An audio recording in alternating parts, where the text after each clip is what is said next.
चंद बात करना चाहता हूँ दोस्तों। जहाँ तक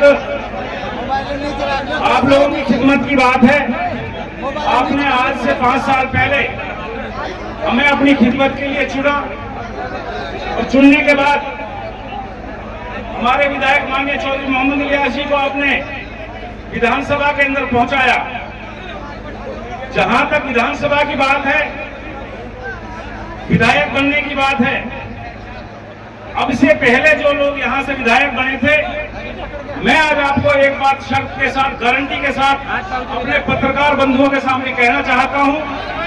मेरे पत्रकार साथी पूर्व विधायक से अगर एमएलए की फुल फॉर्म पूछेंगे तो वो आपको ये नहीं बता पाएगा कि एमएलए की फुल फॉर्म क्या है।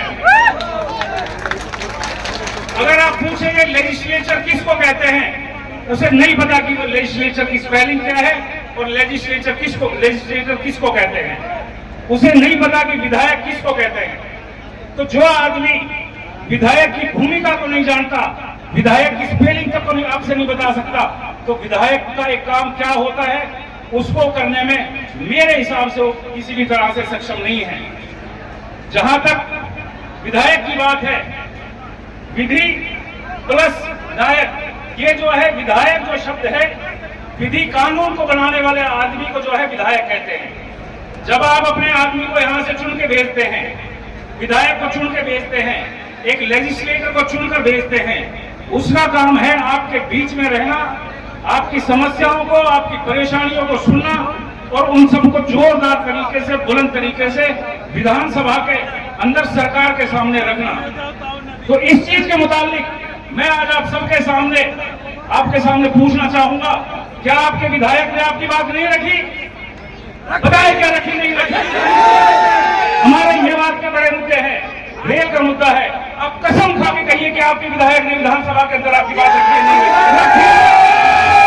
आप कसम खा के कहिए, झूठ बोलने की जरूरत नहीं है। आप बताइए आपके विधायक ने यूनिवर्सिटी की बात आपकी विधानसभा के अंदर, कसम खा के बताइए आपके विधायक ने आपके सिंचाई के मामलों में आपकी बात रखी कि नहीं रखी? के बारे में आपकी मांग रखी कि नहीं रखी? आपके इलाके में पानी की सिंचाई के लिए, निकासी के लिए पंप हाउसेस का निर्माण करवाया कि नहीं करवाया?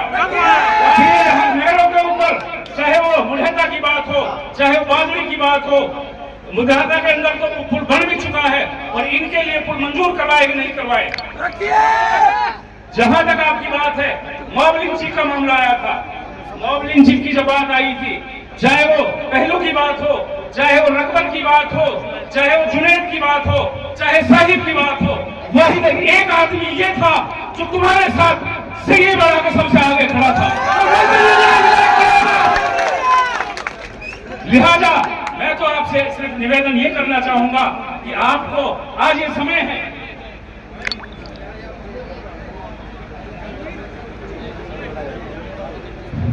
दोस्तों आज समय इलेक्शन का है। आपके सामने रोने का ढोंग भी लोग करेंगे, आपको नौकरियों का झूठा लालच देकर बहकाने की कोशिश भी लोग करेंगे, लेकिन आपको आज सोचना यह है कि जिस दिन कौम के ऊपर अजाब आया था, कौम के अंदर आफत आई थी, कौन आपके साथ खड़े थे? वो आपका विधायक नुहू से आफ्ताब आपके साथ खड़ा था, वो आपके सामने विधायक बामन खां आपके सामने खड़ा था, वो आपका विधायक इलियास आपके साथ खड़ा था। तो आज वक्त गद्दारों को, इन नमक हरामों को, जिन्होंने हमेशा नमक हरामी का काम किया है, जब कौम जो है रोने का काम कर रही थी, ये हंसने का काम कर रहे थे, ये मुखबरी का काम कर रहे थे, तो आज आप ये सोच रहे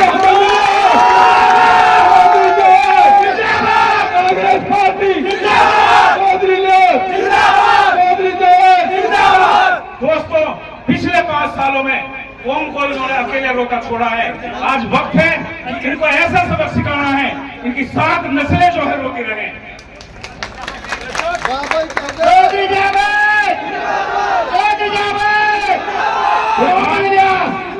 आज समय पहचानने का है। दूसरी और मौजूद बार बार आता है, विकास की बात आती है। विधायक का काम जो होता है, आपकी मांगों को, आपके इलाके के कामों को रिकमेंड करना होता है। मैं अपने पत्रकार बंधुओं के सामने आज चैलेंज के साथ कहना चाहता हूं कि हमने पीडब्ल्यू डिपार्टमेंट के लिए अब तक 50 करोड़ रुपए की सड़कें जो है यहाँ डेवलपमेंट जहां तक पंचायत डिपार्टमेंट की बात है 20 करोड़ से अधिक लागत की हमने आपकी जो रिकमेंडेशन विकास के लिए भेजी है। अब मामला जहां तक करने का है कि सरकार का काम है, उनमें से 50% ऐसी मांगे हैं जो आज भी लंबित पड़ी हुई है। सरकार के कर्मचारियों के चलते, उनके भ्रष्टाचार के चलते हुए वो काम आज शुरू भी नहीं हो पाए हैं। तो मैं सरकार से निवेदन भी करना चाहूंगा कि जो तुमने उस टाइम झूठ बोले थे, झूठे वादे हमें खाए थे, आज उन जो लंबित काम पड़े हैं उनको पूरा किया जाए।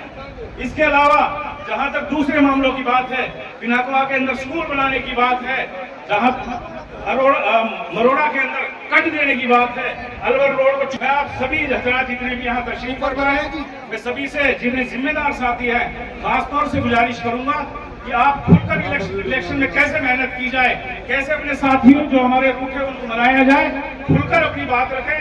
आप सभी इतनी गर्मी में, शदीद गर्मी में, छोटे से अरसे के अंदर केवल मात्र फोन करने से यहाँ पर तशरीफ लाए, मैं आप सभी का दिल की गहराइयों से अपनी शुक्रगुजार हूँ। और हमारा परिवार आप लोगों का आभार जो एहसान है वो ना तो चुका सकता है ना हम चुका पाएंगे, लेकिन हमारी कोशिश आपकी खिदमत के लिए अब तक जारी है, इंशाल्लाह आगे भी जारी रहेगी। वही है प्राथमिकता के आधार पर, और हमें भी जरूरत है उनकी कद की, वो विधायक बनेंगे तो एक बड़ा मंत्रालय उनको मिलेगा और इलाके के लिए हम लोग काम कर पाएंगे। आपने आज अपने भाषण के यहाँ तक भी उनको नमक हराम तक कह दिया, अगर वजह क्या थी, क्या कारण थी, क्या जब लोग हिंसा हुई या दूसरे मामले आए, जनक पर कांड आए, क्या? देखिए, जहाँ तक नमक हराम कहने की बात है तो वो मैंने कौम के एतबार से, इलाके के एतबार से कहा था। जब हमारे इलाके को जरूरत होती है उस टाइम ये सोते रहते हैं, और आज जब इनकी मजबूरी है तो आज ये इन्होंने रोना शुरू कर दिया है।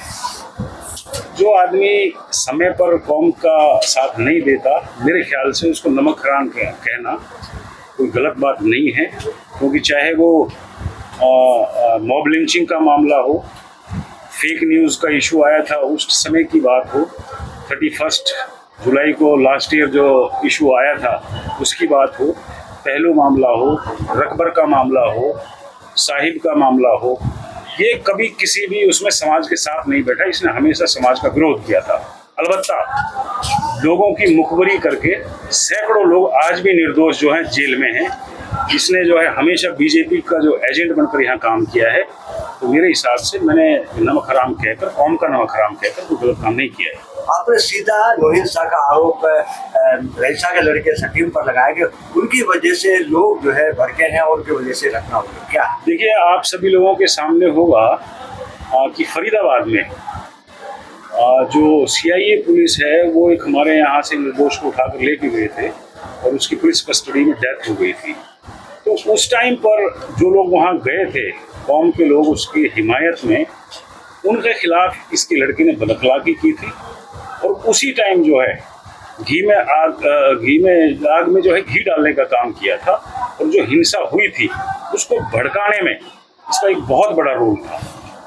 तो ये जो मामला है इनका, कौम के साथ गद्दारी करके और एक उकसाने का काम जो है हमेशा कौम को करते रहते हैं, और जब कौम को जरूरत होती है तो ये कभी कौम के साथ नहीं होते। आखिरकार आज मैं जो बताना चाहता हूँ, इतना बताना चाहता हूँ कि आपके विधायक जो हैं वो जामिया मिलिया इस्लामिया यूनिवर्सिटी से ग्रेजुएट है, और मैं उनका बेटा होने के नाते मैं भी पंजाब यूनिवर्सिटी जो 7 स्टार यूनिवर्सिटी है उससे लॉ ग्रेजुएट हूँ।